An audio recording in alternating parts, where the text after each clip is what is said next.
Assalamualaikum warahmatullahi wabarakatuh.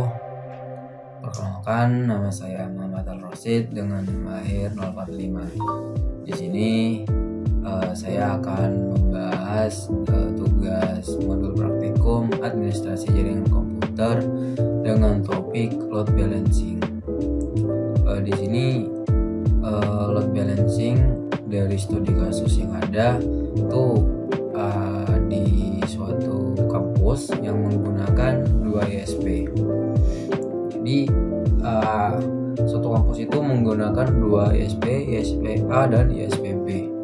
Jadi untuk ISP A ini digunakan untuk pihak rektorium dan juga dosen.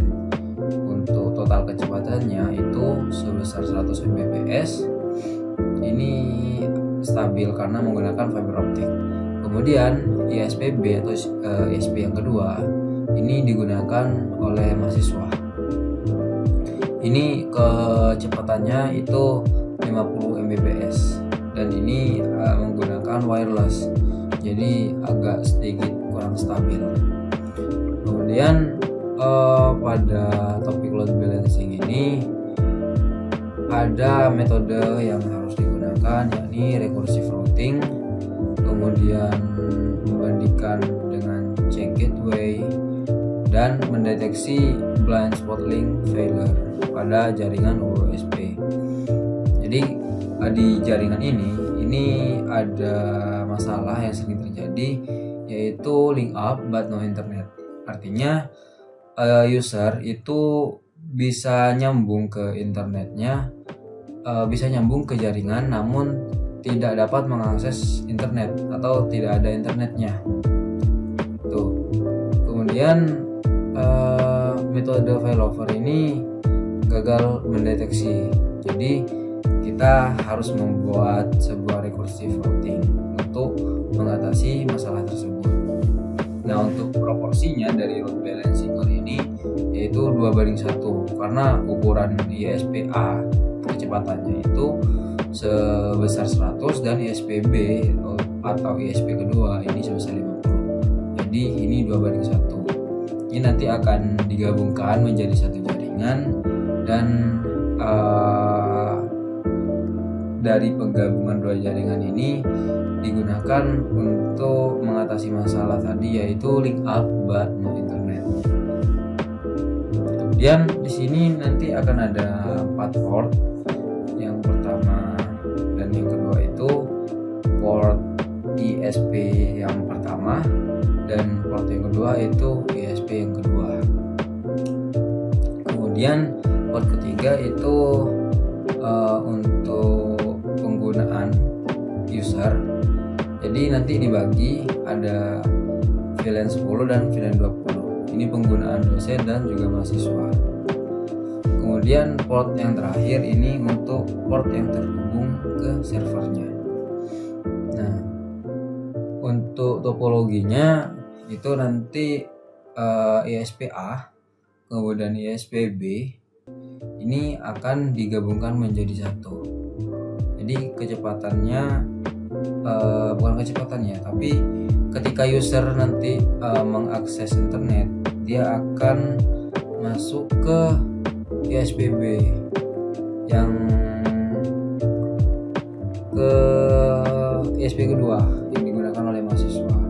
Namun jika nanti ada kekuatannya yang kurang, akan dibantu oleh ISP 1 atau ISP A miliknya dosen. Itu nanti ada pembagiannya VLAN 10 dan VLAN 20. Jadi kalau mahasiswa masuk ke VLAN 20, dia akan masuk ke Ether 1, kemudian akan mendapatkan internet dari ISP.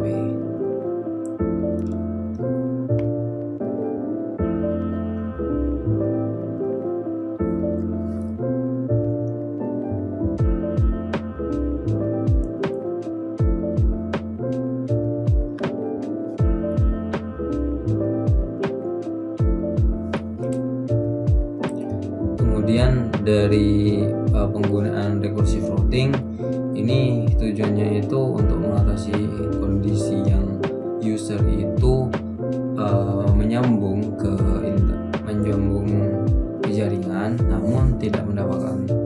bisa mendapatkan internet.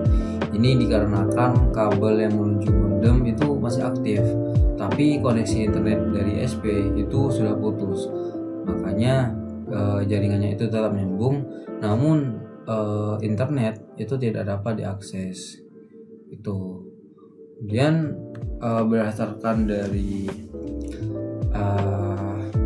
percobaan tadi, ini disimpulkan bahwa penggunaan metode PCC itu atau penggabungan dua ISP untuk mensupport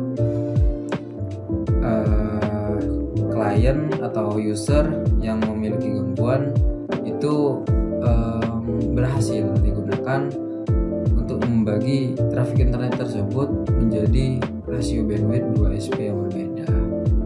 Kemudian recursive routing tadi itu terbukti lebih efektif dibandingkan routing statis. Kemudian tadi juga menggunakan VLAN untuk pemisah antara dosen dan juga mahasiswa. Ini memisahkan segmentasi jaringan sehingga struktur trafik atau manajemen trafiknya itu menjadi lebih mudah atau lebih terstruktur. Jadi untuk mahasiswa ini, untuk dosen ini. Jadi ini sudah ada tempatnya masing-masing. Ya mungkin itu saja hasil analisis untuk load balancing mikrotik yang sudah saya lakukan. Kurang lebihnya mohon maaf. Wassalamualaikum warahmatullahi wabarakatuh.